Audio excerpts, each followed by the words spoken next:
میرے مسلمانوں ان اوقات کو ہم سب کو جو ہے وہ لینا چاہیے کام کے اندر، ہم کچھ کر لیں۔ یہ جوانی میں ان بچوں سے کہتا ہوں کہ بیٹا یہ ایسا وقت ہے، یہ تمہاری جوانی ہے، یہ چڑھتا خون ہے، ابھی تم تھکتے نہیں ہو، ہم تھک جاتے ہیں، تمہاری ہمت بہت بڑی ہے، ہمارے میں وہ ہمت نہیں ہے، تمہاری ہڈیاں مضبوط ہیں، ہماری نہیں ہے، تمہارا خون بلندی کی طرف جاتا ہے، ہمارا نیچے آتا ہے۔ ہم نے یہ وقت دیکھا ہے، خدا کی قسم اگر یہ ہمارے نوجوان اور ہمارے بچے ان اوقات کو کام میں لے لیں، کچھ سیکھنے کی طرف آ جائیں، تو ان کا مستقبل جو ہے یہ روشن ہو سکتا ہے، ان کا مستقبل جو ہے یہ مضبوط ہو سکتا ہے۔ کتنی پیاری بات کہ باغ لگا دو اور پانی ڈالتے رہو اور اس کو خوب اس کی دیکھ بھال کرو، اور جب یہ بہترین قسم کا باغیچہ بن جائے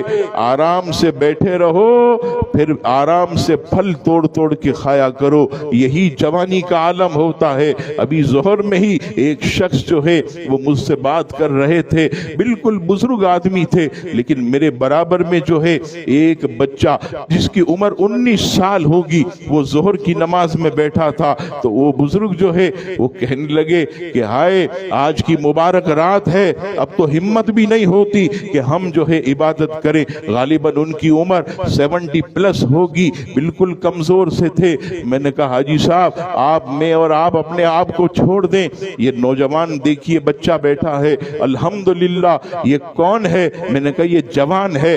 جوانی کی عبادت اللہ تبارک و تعالیٰ کو بہت پسند ہے، جوانی کی توبہ یہ اللہ کو بہت پسند ہے، کیونکہ جوانی جو ہے یہ دیوانی ہوتی ہے۔ جوانی کے اندر آدمی جو ہے وہ شہوانی خواہشات کی طرف بڑھتا ہے، نفسانی خواہشات کی طرف بڑھتا ہے، وہ شیطان اور مکر شیطان کے اندر زیادہ گر جاتا ہے۔ لیکن خدا کی قسم اس کی عبادت کا کیا عالم ہے۔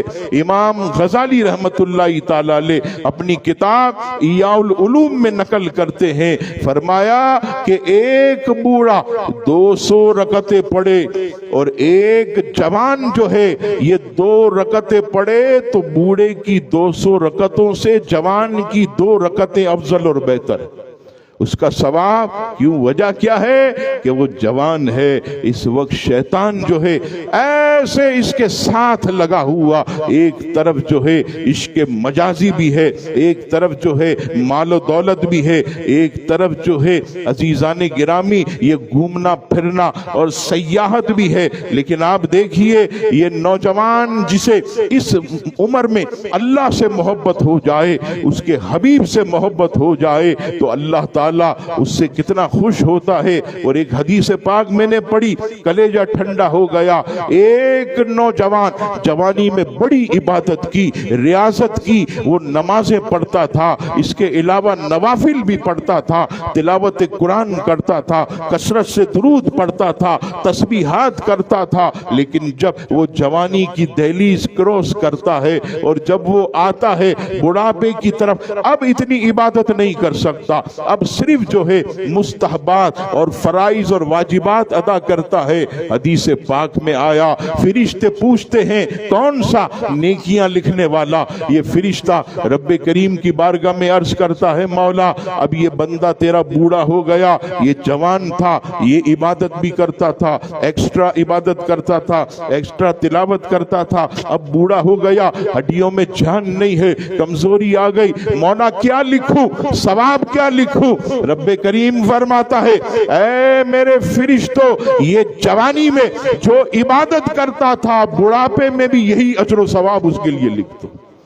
اگرچہ ہڈیوں میں کمزوری، عبادت کی کمی، لیکن یہ جوانی کے اندر جو ہمیں یاد کرتا تھا، ہم سے محبت کرتا تھا، عزیزان گرامی وہی چیز جو ہے اس کے اندر لکھ لو۔ اللہ اکبر، کیا شان ہے۔